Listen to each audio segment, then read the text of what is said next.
There's more detail tonight on the list of projects that'll go into the government's contentious fast-track approvals bill. There are 149 projects in total. Housing and land development are the big winners with 58. On infrastructure, it's 43. Meanwhile, 22 renewable electricity projects are rivalled by 19 in mining and quarrying, while aquaculture and farming have 7.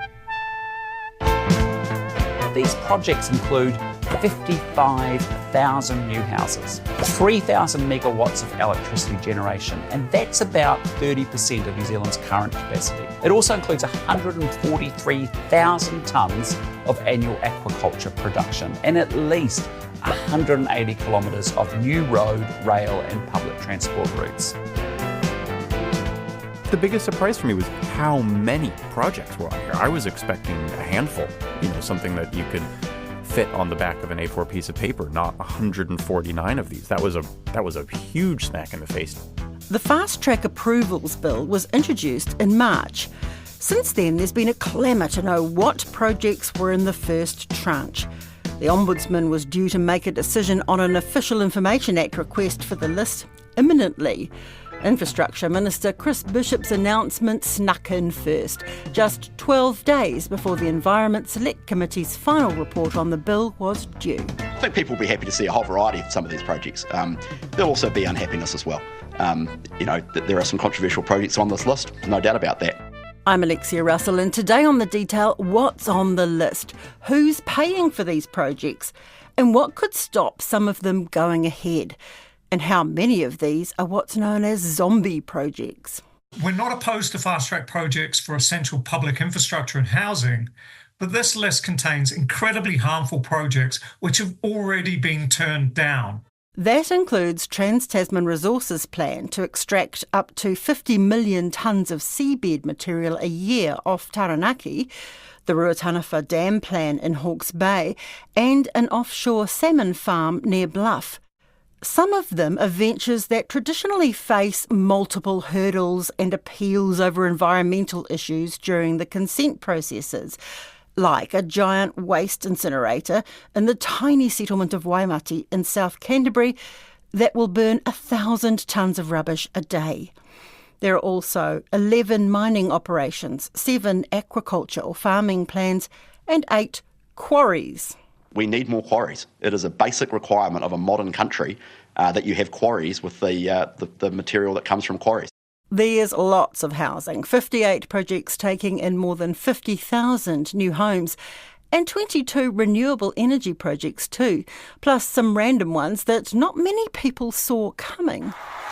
Fans of Eden Park, the long-awaited revamp, including retractable roof, has made it across the line. We'll look at the list with Newsroom's Fox Meyer in the capital, David Williams in the South Island, and the Herald's Simon Wilson in the top half of the country. There is this barrier here beyond this legislation in the financial space where just because something is consented, it doesn't mean that they can afford to actually build it. This administration says it's upending things and saying these are the projects we want, but is there a very good reason for not doing these developments now? Almost none of those projects are funded, which means that they may not all happen, and there is not the money. Simon Wilson is a senior writer for the Herald in Auckland, where greenfield developments on the outskirts of the city, north, south, east and west, feature on the list. Auckland has a unitary plan, which is a plan that was developed some 10 years ago now, after very extensive public consultation. It's admired and publicly liked by this government and the previous government. Everybody says it's a pretty good plan, and it sets out how the city should develop. And one of its core elements is to suggest that housing development should be pretty much 2/3 in the existing city and 1/3 could be on the edge. So brownfields, which is how you redevelop lots in the city itself, is the first part, 2/3, and greenfields 1/3. This list of projects has 8 greenfields developments, and they're really big, many, many hundreds, sometimes thousands of homes, and only 1 brownfields development. In other words, this list ignores the framework of the unitary plan, which is a real problem for the city. if the government, through this fast-track bill, gives permission for these developers to go ahead and, for example, build an entire new township south of Warkworth, does the council then have to come to the party with the infrastructure? No, absolutely not. There's a whole process to be gone through with all of this. The developer has to want to do it. They need to go through some kind of process with the council to get the approvals. They can be fast-tracked so that they do it. And of course, these kinds of developments are private developments, so they're not waiting on government money in that sense for them. But they require, as you say, a whole lot of money from council and from government for all the services. And that's not just the services within each development, but you've also got to think about if you're building several more thousand homes at the south edge of the city or at the north edge of the city, that's going to impact on the motorways. So who's going to pay for whatever development you might think is needed there, and so on and so on. Council, I know, would like to feel that they were a more integrated part of the planning process, and that's one of the problems about this fast-track approvals process, that it undermines that ability to have an integrated plan. It simply means the government can go, yep, green light to that, and off you go. It is very much predicated on the idea of Chris Bishop's favourite phrase, growth. He wants to put growth into the DNA of the economy. So they're required to follow that principle. But all councils just about in the country now are short of cash. How do we marry this fantastic growth scenario with actually paying up front for the infrastructure? Well, that's the really big question. And that really goes to the thing of what are there 149 projects on this list? It is a wish list. Almost all of them are unfunded. Some of the private ones, of course, don't need government funding, but very few of the public ones have funding at the moment. You could argue it's virtue signalling, if you like, that to say that we're going to build these new motorways is a way of saying to people, look, we're on your side if you want motorways. To say if we're going to build some more rapid transit is a way of saying that to people who want more rapid transit.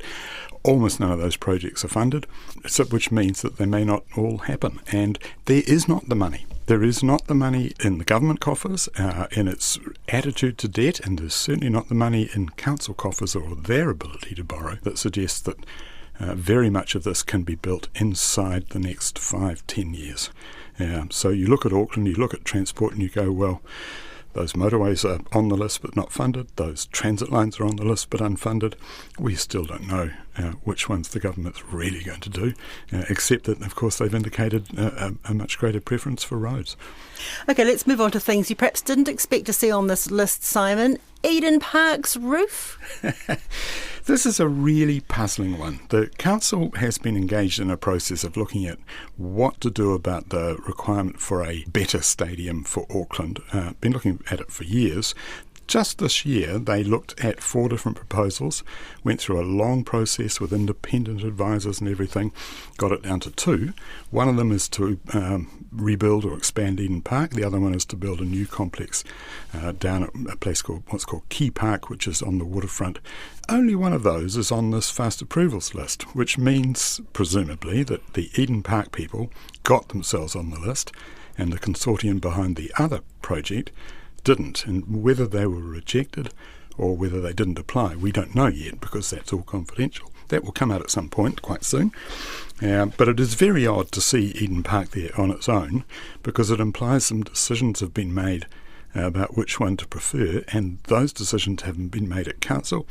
They haven't been publicly announced by the government. If the government's made those decisions, there's still a lot of water to flow under the bridge. So again, Eden Park's probably a very good example of something that might happen, and if it does, it'll be fast-tracked. But at this stage, it doesn't mean it's going to happen at all. Cruise ship and car container wharf extension. Now, there's been so much debate over this one. Suddenly it's on the fast track. This is fascinating. Auckland signed off its long-term plan in June this year. And in that long-term plan, there was a deal struck between Auckland Council and Port of Auckland and the Maritime Union that they would agree that Bledisloe would become host to a new cruise ship terminal and would also be able to enhance its terminal for taking cars in return for giving what are called the finger wharves, Captain Cook and Marsden, the little wharves just to the west of the main Bledisloe wharf, between that and Queen's Wharf. Those finger wharves would revert to public use, and the council would then develop them in some kind of public way. They might take them out and make a big basin for entertainments and activities and swimming or whatever. We don't know what, but the potential there is enormous for public use. Port of Auckland have got themselves on the fast track list for an expanded Bledisloe Wharf and Ferguson Wharf.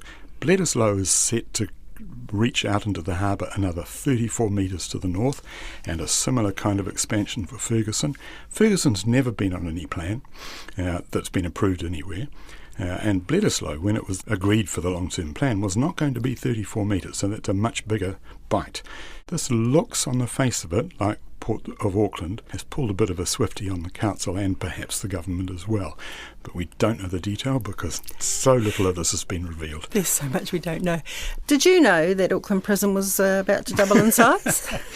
Well, you read between the lines on that one. The Ministry of Justice has said, well, we thought it might be a good idea, but to get onto the list in case we need to do it. But the government itself is not saying they plan to do it. That's an incredibly expensive building to develop if they want to do that. The need is not yet established, so it's on the list. But it's I would put that one into the probably very speculative and unlikely to happen category. Unless we're expecting new laws that will lock everybody up. Well, I suppose that's possible, but Let's move north. There's a project in here to build up Northport. The Navy seems to want permission also to build a new dry dock there, and plus we're looking at new infrastructure to connect Northport to Whangarei. What's happening there?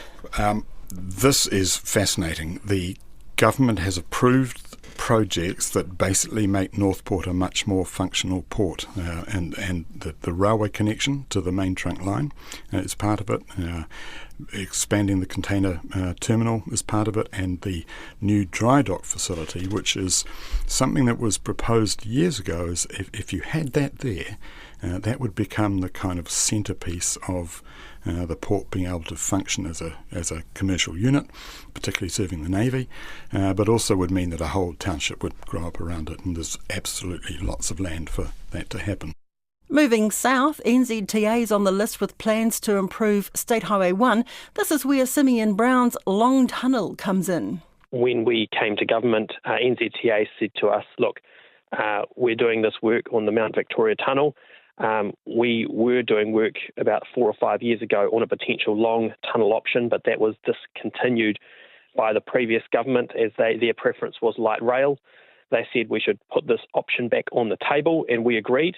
Given the vague wording on the list, I asked Foxmeyer if he thought this was definitely going to happen. I have no idea if that's going to happen. I don't even think that the document itself knows if it's going to happen, because it lists it as to improve State Highway 1 between the Terrace Tunnel and Kilbirnie, and then it lists some options ending in or a long tunnel that bypasses the central city. So it sounds like they're sort of just throwing options at the wall with this project and are leaving it up to future decision making to see what that's going to be. But I just can't believe that it's still a discussion. It's bizarre, isn't it? Because here's something that is listed as part of these 149 projects, but we don't even know what it is. So it's almost like a whisper from Simeon Brown's mouth turned into a done deal without all the proceeds in between. Well, I mean, this certainly wouldn't be the only project that has gone from a whisper from someone into a piece of legislation without due process. I mean, the select committee didn't even get to see this list before making their decision on the bill, which is due on the 18th, I believe. So yeah, I don't know if the long tunnel being on there would have swayed them one way or another, but as you say, there's 149 of these, and then even just within this one project, there's like 3 options that it could possibly be. So the whole thing is quite formless. So having looked at the list, are there other things here that are a little bit pie in the sky? Yeah, I think so. It is hard to tell because, so many of these are a little bit vague. So many of these are, highly specific, but they'd been well signposted. And there's a whole range of projects between, things that look like pet projects for certain ministers versus, projects that maybe people didn't expect, like the new Eden Park Stadium. I didn't expect to see that on there. But in terms of feasibility, it's unclear. I think a major point of interest is going to be A, what this panel says about it, but then B, what the actual developers behind these projects have to say about the feasibility of their initiatives. What are we looking at, sort of grand ideas versus reality? Potentially. I mean, from a strategic point of view, it maybe makes some sense to ask for more than you think is realistic and then, give yourself the opportunity to succeed if you have the means to do it in the end. But, there's so many projects on here. And also, let's note that this is just the first wave of this. You're going to be able to apply for these for consents under this in the future. Something like the Te Kuha mine, which isn't listed on here. When I spoke to Minister Jones about this, he made sure to remind us that this is just the first list. There will be opportunities in the future for more things that aren't on here. So even if some of these are maybe unrealistic or just too difficult to complete, this isn't even the complete selection.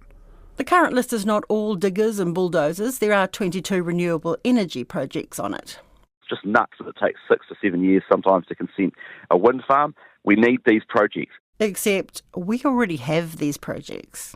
There are currently, I think, about 30 of these renewable energy projects in the country that have been consented and haven't been built because of either finances or some other issue. And so I think that really highlights that, especially when they're talking about using this fast track as a way to, bolster renewable energy growth in the country, that's not the problem. Clearly, they're able to get their consents. The problem is something else down the line. And I think that it's very convenient that they can hold up those 22 renewable energy projects as a reason to support this bill. But there's even more that are already consented and we could be building right now without putting them in this legislation.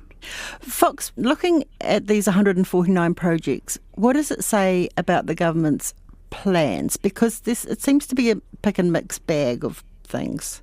It is very unclear. That is a question that I would also like to ask them, is what is the plan with all this? I mean, I think clearly it signals some of their priorities, right? Like there's a lot of housing development on here. Chris Bishop made sure to say that a few times. He's very interested in housing as well.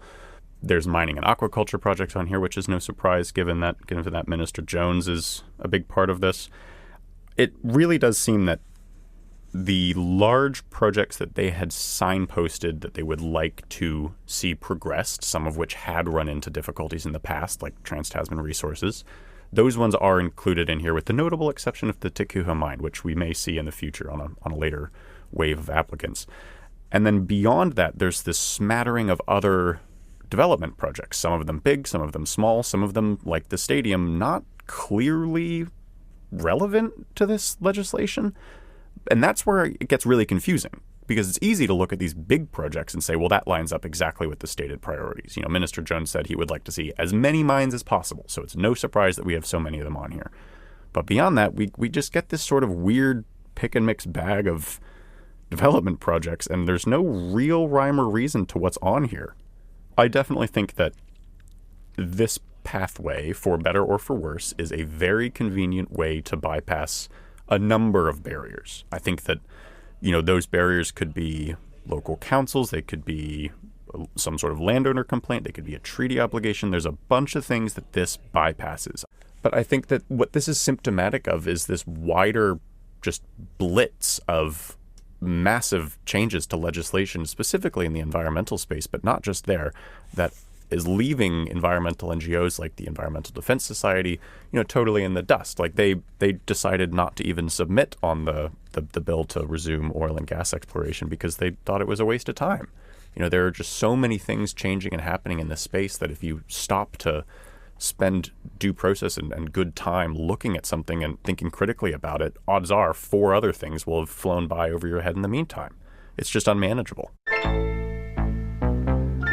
The South Island is effectively split in two tonight, with a key link in State Highway 1 closed.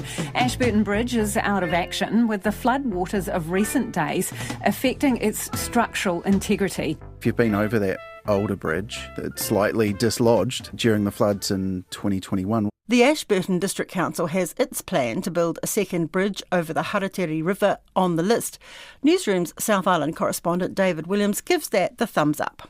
the way that freight had to go around the highway, the main highways, to get south, and you've got to think the biggest warehouses for groceries in the South Island are in Christchurch, they had to go the long way around. So yes, absolutely a good idea. It's been on the books for ages. It should be done. And what else looks good in your region? I mean, there are 5 renewable energy projects, mostly solar. Yeah, you've got to think that a rise in solar in general has got to be a good thing for us, particularly because we haven't had a huge take-up for solar on houses because there hasn't been incentives like they have in Australia. So these kind of industrial-sized solar arrays are popping up. The big question is, are they in the right place and are they appropriate for the landscapes that they want to be put in? A lot of projects throughout this list are housing projects, thousands and thousands of homes, a lot of them on greenfield developments. What have you got in your region? So the 2 that stand out for me, and they're really interesting, are 2 developments proposed just north of Christchurch in Ohoka and just south of Christchurch at Rolleston, both by the Carter groups. That's Philip Carter, the rich lister who incidentally last year donated $60,000 to the National Party. So they were rejected by commissioners. Now, it wasn't that they went to the commissioner and said, here is our development, we want approval, please. This is a rezoning decision. So they wanted land zones which was effectively rural, and they wanted to be able to rip up those paddocks and turn them into houses. And you're right, it's thousands and thousands of houses. I think it was 4,000 north of Christchurch, and I think Rolleston was going to increase by 50%, the population of Rolleston, which was one of the fastest growing places in New Zealand anyway. Now, that's a lot of houses. And so given that they were rejected for zoning for residential, you've got to ask why that is. These commissioners said either, there wasn't the infrastructure there's not enough roads, we need the power, 3 waters obviously.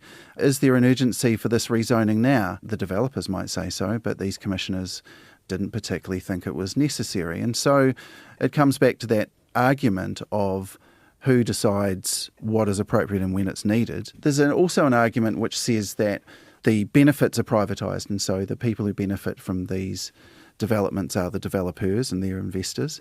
And actually there's a big public cost to putting housing in place. And that's not to take away from the fact we need more houses, of course we do, but do we need them in those places and do we need them now? The problem with, and you've look at the rise of Rolleston just south of Christchurch, the Southern Motorway goes there now, but you're training people to live in a different place from where they work and then they have to get there. So you build lots of infrastructure because you've had to rip up paddocks, you build the roads, you build the pipes, you put in the power. Who builds them though? Is that councils, ratepayers, or is it the developer? Well, it's infrastructure, yeah. So it's infrastructure that's built by councils, because at the end of the day, I guess they benefit from rates. And so these councils, they're pretty busy. There's a bit of a problem with funding, and a lot of them are heavily indebted. And then they have to pay upfront for these infrastructure costs for new houses. Of course, yes, the long-term benefits are rates. But the sprawl is part of the problem, and while I don't know that climate change is a huge issue for some people who want a house, putting houses a long way away from where people live, work, go to the shop is a real problem, and it's an increasing problem, and it needs to be thought about very seriously. So would the government, having given the go-ahead to these new developments, help councils out with laying the pipes? There's already some talk of some sort of financial arrangement with councils to help build infrastructure, but it's not very I haven't seen any concrete proposals, and you've got to think, when is that going to come? So I'm sure that there's a lot of councils up and down the country who are affected by these fast-track lists having a chat to the government and saying, well, are you going to help us pay for it? And it's a fair question. I mean, it would be a bit of a turnaround from the normal situation where the government says, no, that's local government's job. Well, and if you look at, if infrastructure isn't just roads and pipes, right? Infrastructure includes things like businesses, shops, hospitals, medical centres, schools. I went through the fast-track list and there was nothing proposed by Health New Zealand. There was nothing proposed by the Ministry of Education. And so if you're approving these thousands and thousands of houses, where's the infrastructure going to go? And so it also seems a bit chaotic. That's that's it for today. The Detail is a newsroom production supported by RNZ and New Zealand On Air. This episode was engineered by Jeremy Veal and produced by Gwen McClure. Thanks to Simon Wilson, Fox Meyer and David Williams. I'm Alexia Russell. Ka kite anō.